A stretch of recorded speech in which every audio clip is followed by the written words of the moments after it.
dhigaya magaalada Hargeysa. xabsiyada dhexe ee magaalada Hargeysa isla markaana ah kuwa ugu waaweyn ayaa saaka waxaa ka dhacay weerar hubaysan waxaana la garan laayahay ilaa iyo hadda weerarkaasi jihada uu ka yimi iyo cidda soo weerartay xabsiyada dhexe ee Hargeysa.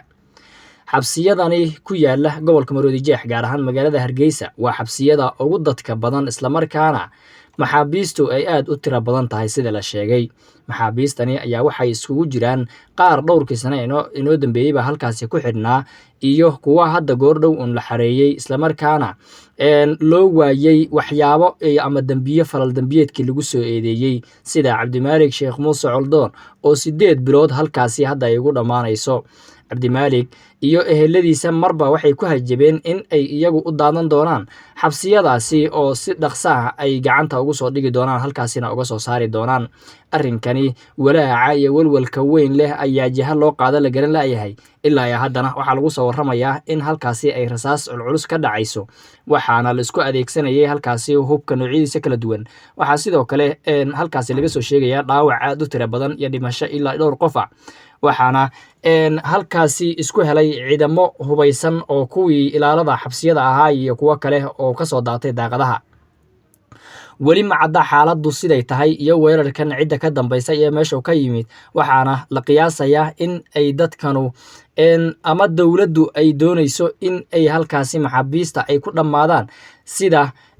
Cabdimaalik Sheekh Muuse Coldoon oo maxkamadda gobolka Maroodijeex ay ku cadaysay in uu yahay dambi la'aan isla markaana ay dowladdu haysato ilaa iyo haddana jawaab aysan ka bixin sababta ay u haysato. nin walbana waxa uu raadinayaa cadaaladda sidii uu u heli lahaa ama xorriyadiisa Cabdimaalik Sheekh Muuse Coldoon banaanka ay u imaan lahayd. waxaadna ogeydeen inaan halkan kula wadaagnay odayaasha waxgaradka iyo dhalinyarada beesha Cabdimaalik Sheekh Muuse Coldoon in ay ku hanjabeen in dagaal ay ka xigi doonaan arrinkaasi. dagaalkii miyaa bilowday oo arrinkii ma dhabba ma sidii bay ka dhabeeyeen mise dowladda unbaa laba dhinac ama laba ciidan isku halkaasi isku dhac ka yimid ilaa iyo hadda lama soo kala cadayn warkaasi. laakiin dadku waxay u badinayaan ama ay leeyihiin waxaan u malaynaynaa in dadka maxaabiista ah dadkoodii oo sanadihii inoo dambeeyeyba halkaasi ay ku xidhnaayeen dowladdana weli aysan cadaynin sababta ay u xidhan yihiin ciidamada dadka halkaasi ku xidhan ee shacabka iyo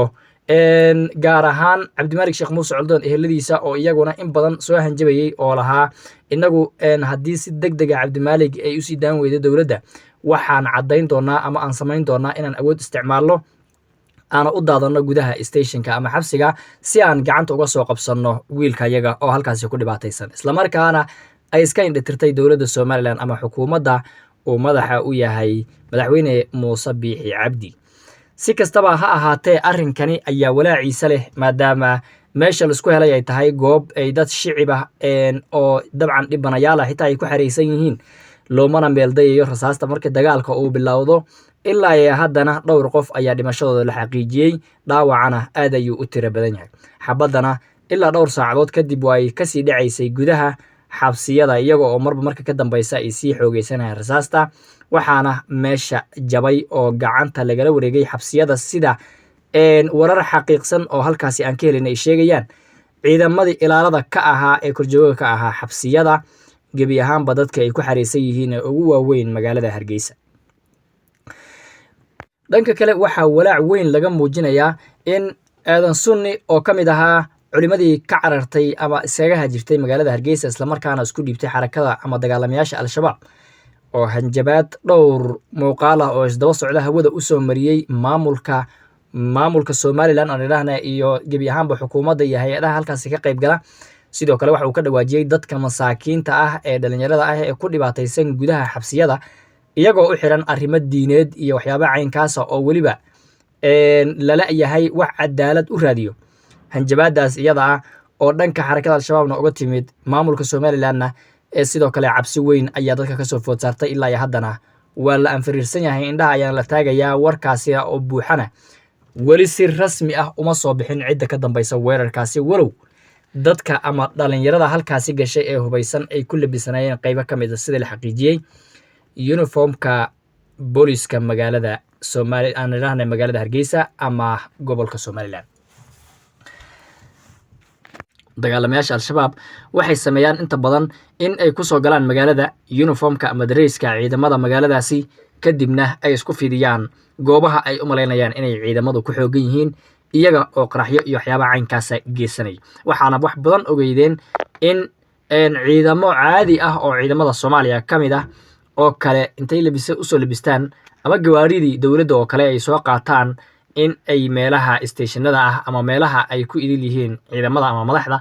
inay waxyaabo ama dhibaato ay ka geysan jireen si ay ku helaanba waxa u fudud nimankaasi in ay helaan dareyska dowladda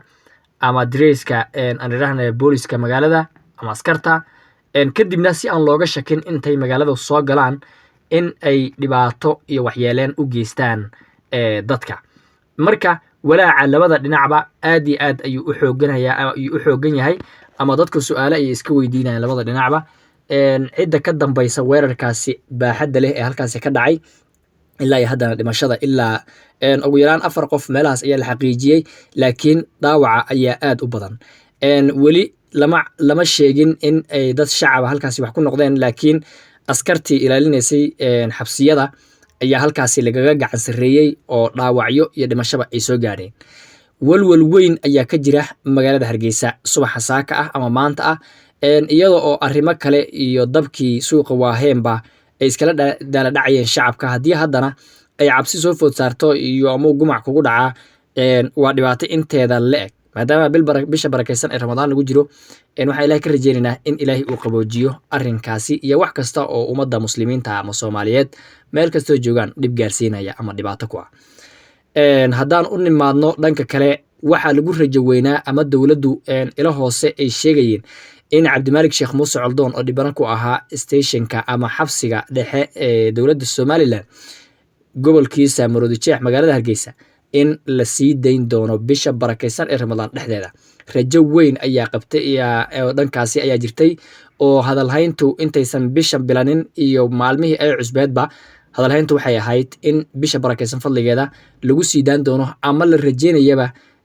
in madaxweyne Muuse Biixi go'aanka ugu dambeeya uu ka qaadan doono Cabdimaalik Sheekh Muuse Coldoon oo uu sii daan doono laakiin isla dowladda qaybo u hadlay oo arrimahaasi iyo su'aalo la weydiiyay dadka maxaabiista ka hadlay waxay sheegeen in dadkani ay yihiin dad aan la isku haleyn karin iyagoo soo qaadanaya tusaale aadan sunni oo dhowr mar lagu xiray magaalada Hargeysa isla markaana waxay lagu soo eedeeyay cadaystay markii dambe oo noqdayba marka saas darteed waxay ka dhawaajiyeen dadkaasi u hadlay dowladda dhexe in ay dabcan yihiin dadkani dad laga shakisan yahay si dheelena aan lagu sii daaninin laakiin Cabdimaalik ahaan waxay u ekeed in la sii daan doono maadaama ay gobolka maxkamadda gobolka Maroodijeex ay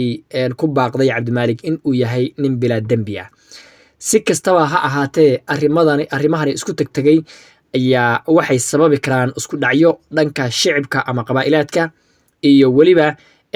ciidamada oo laftirkooda haddii la doono la kala qaybin karo oo ay ogtihiin Soomaalidu in system qabiil ay ku dhisan tahay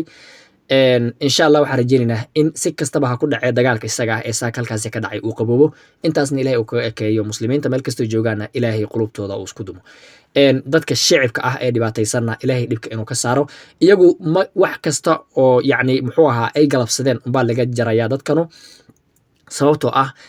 uma meeldayaan qofkay dooranayaan uma meeldayaan qofka askariga ay ka dhiganayaan qamarji kasta iyo mooriyaan kasta intuu askari noqdo oo dowladda galo shaatiga dowladda uu gashto ayuu dadka dhib gaarsiiyaa marka waxaan ula jeednaa dadka shicibka ah haddaysan waxba gaarin dabcan waxaa cabsi unbaa kollaba u dheerow cabsi unbaa soo wajahday maadaama meel ay xabad ka socoto cabsi ay taala mar kasta marka Ilaahay waxaan ka rajeynaynaa inuu halkaas Ilaahay ku qaboojiyo daawada haddana nagu cusubtaa nagu soo biir si aad noola jaanqaado una hesho muuqaalo xaqiiqada ku salaysan haddii aad horaan la joogtana muuqaalka like inoo saar si aan u helo saaxiib wanaagsan oo adigoo kale ah